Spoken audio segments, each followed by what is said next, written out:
And if you only knew, I'm about to spill the beans on these mother. They don't even know. I'm about to give them the whole inside scoop about how it was supposed to be a short set. They wanted to keep me at the table. They didn't want me to make fun of this. They didn't want me to make fun of that. And then it's like, okay. And then you just get up there and you just right. The world, they gave me a chance, you know what I mean? They gave a hungry wolf a chance at showing what I can do. Tony looks like Matthew McConaughey's skeleton. I don't have a joke for this, but something about Tony being young Sheldon. You say bazinga every time he makes one of his gay jokes. Here's the thing. Tony for real thought he was going to be the Joker. You ever see the movie The Joker? It was a dream of his. He does the laugh sometimes in front of his friends. And they told me this when he wasn't around, and they all make fun of him behind his back. Isn't that funny? As soon as he left the room, they were all like, dude, he keeps going. Isn't it such an embarrassing dream to have?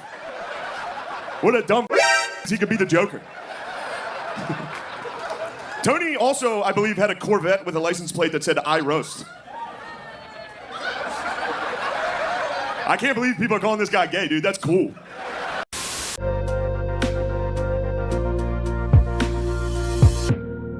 Welcome to Podcast. Thank you for joining us. This is your host, Lily Abernathy.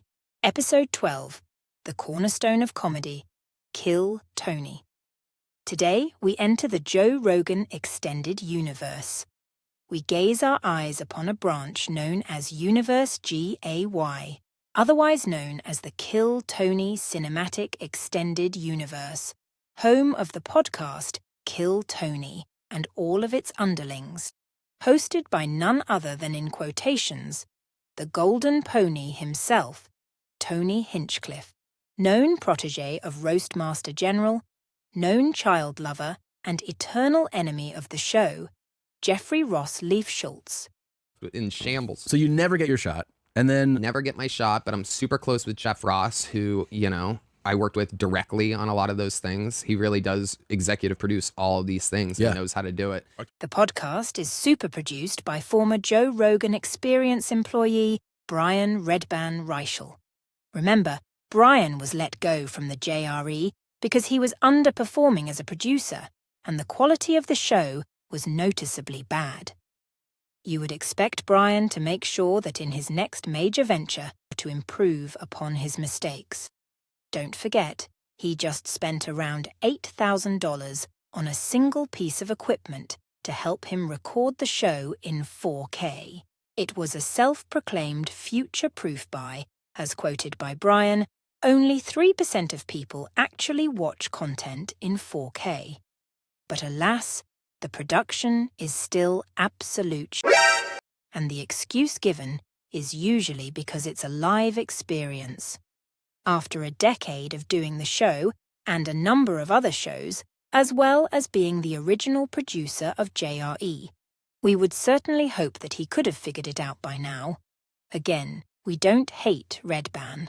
We often feel bad for him.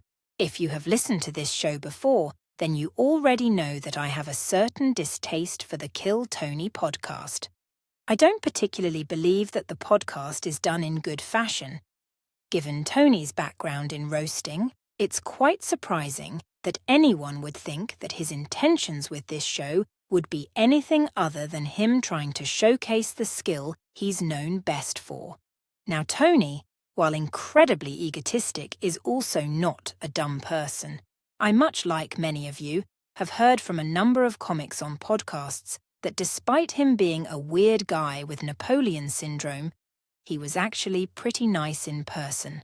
And I'm sure he is to a number of people, but he is also just being fake as to a number of people.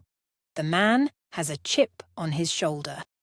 Out of all the podcasts I've heard Tony on, I've heard a number of times how he grew up in the very rough Youngstown, Ohio, being one of the only white kids in a very poor, mostly black neighborhood, with a family that has ties to the mob.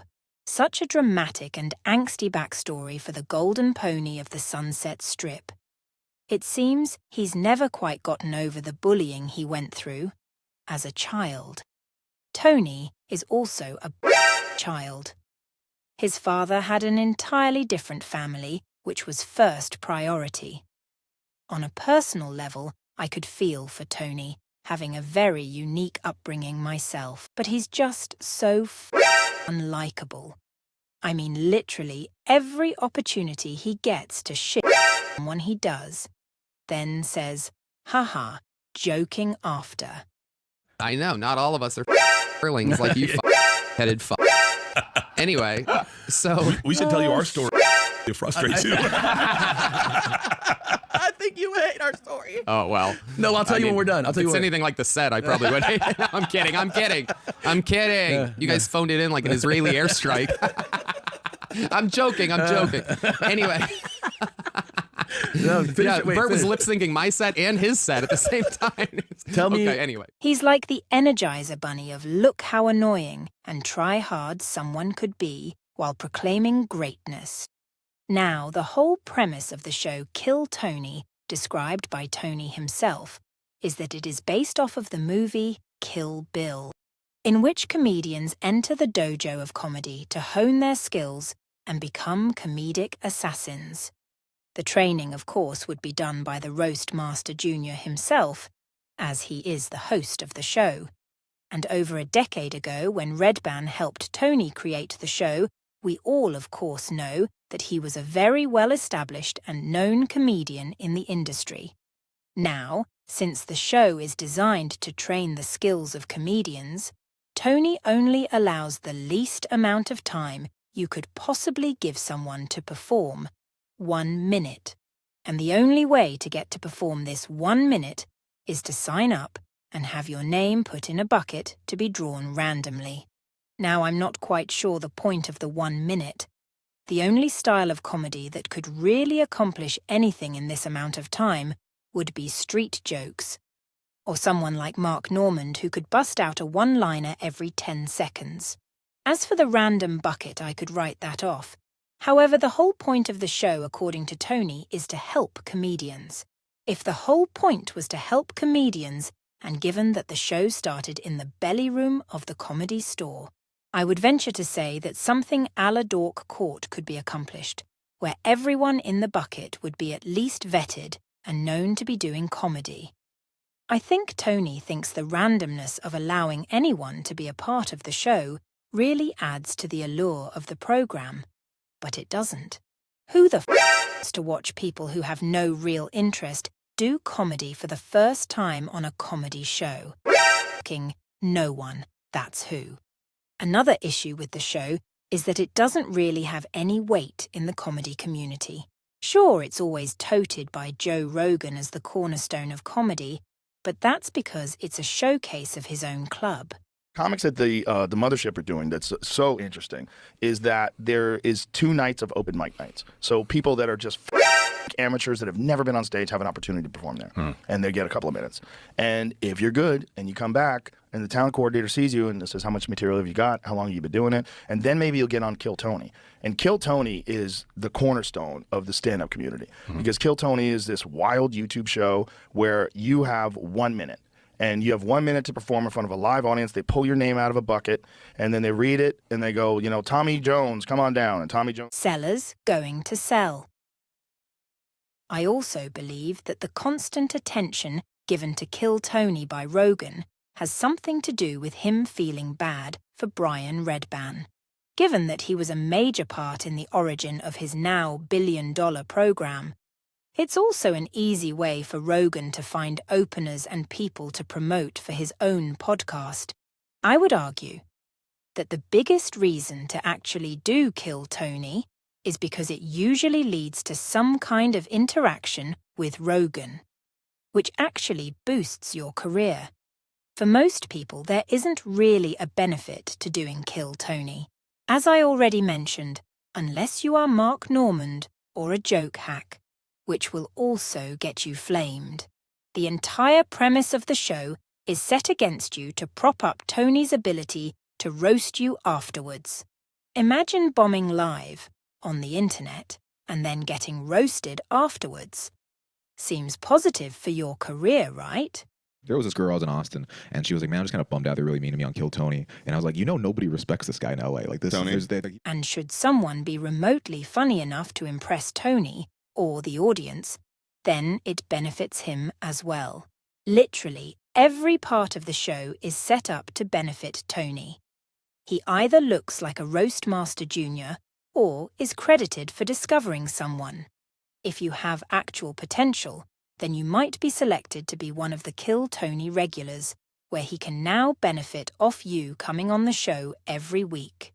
You get to write 1 minute of mediocre material to maybe make the audience laugh after the absolute dog shit at jokes that came before you for 20 minutes. Again, the best potential benefit of this experience, even more so since the move to Austin and with the opening of Rogan's Club, is it has a clear path to get the attention of Rogan. This generally leads to opening for him at some point, usually a shout-out on his podcast, or even your own episode. And with that kind of attention comes an elevated career. David Lucas, though. A comedy? He's hilarious. He's one of the best guys ever at roasting, like back and forth, like with Tony Hinchcliffe. Dude, he lit Tony up last. It's so crazy how you have to be shaped to keep humans off of you if you're an island. Just like, straight up in the air. Yeah. Just go straight Otherwise up. Yeah, we're like rats.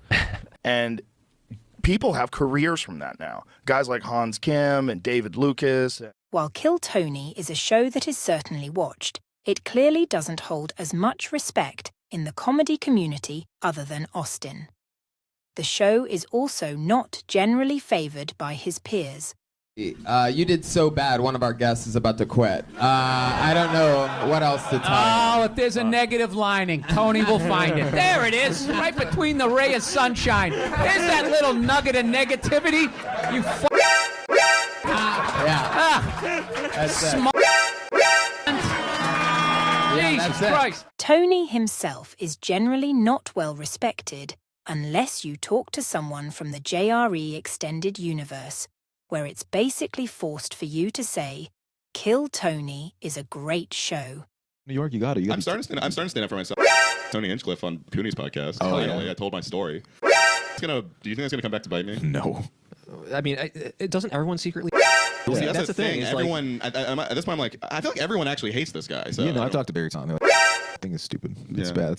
That's at the forum, though? That's insane. He's doing Madison Square Garden, too. When people say, like, oh, man, maybe one day I'll get on Kill Tony, I was like, Dude, I'm doing this. A lot of young comics like love and like idolize Kill Tony because that's like how they got into stand-up. Was like listening to that podcast. When I went to Austin, I tried to do Kill Tony because everybody wanted to do it. And they were hurting people in like an alley, and it was like 100, I heard about that. 110 degrees, like maybe 150 comics. It was, and this was how I talked about this on the other podcast. I don't know. No. It was so there were so many people there that nobody could move, and then somebody had this idea. They were like, hey, what if we start an open mic outside while we're waiting to do the other mic? I will shoot you. I will shoot you with a gun if you do that.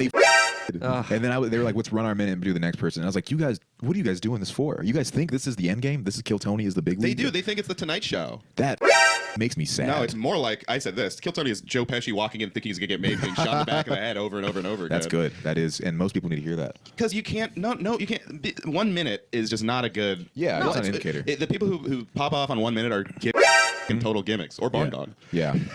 And The show is also regularly advertised as the #1 live podcast in the world, which I suppose at one point was true. I mean, maybe. I'm not going to take the time to evaluate numbers for that, as I don't think anyone other than Tony cares. But the show is also pre-recorded at this point, meaning it's more of the #1 podcast with a studio audience. And I suppose if we look at it that way, then any show with one person present while being recorded would be the same thing. So definitely not the #1 live podcast in the world. That's just some dumb accolade Tony gave the show himself.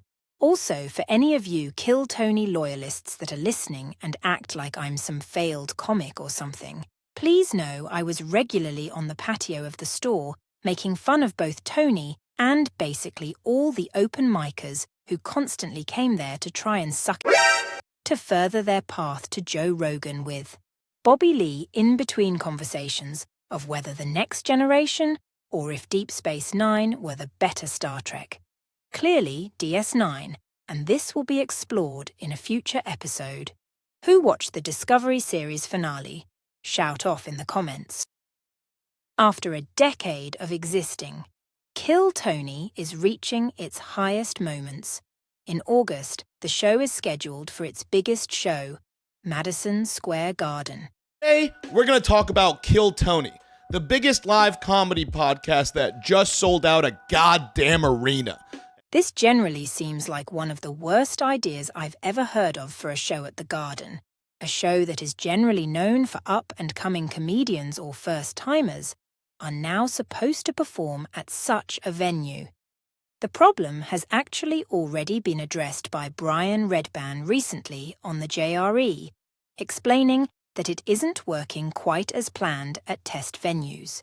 Cold 1 minute there. We have learned that 100% of people out of the bucket bomb. So how do you deal with that? So what I've been doing lately, and it's great that we've had these practice runs before going to MSG, is I stock the lineup. Yeah, by the way, you're calling the forum a practice. It seems they are shifting towards the regulars, and past regulars pulling their weight for most of the show. I would expect some big names to pop in and do a minute as well, or I feel like everyone at the Garden will be robbed of their money. Now that I don't really have anything else to say about the cornerstone of comedy at the moment, don't expect me to be finished with the Golden Pony himself, as I'm not particularly fond of him either.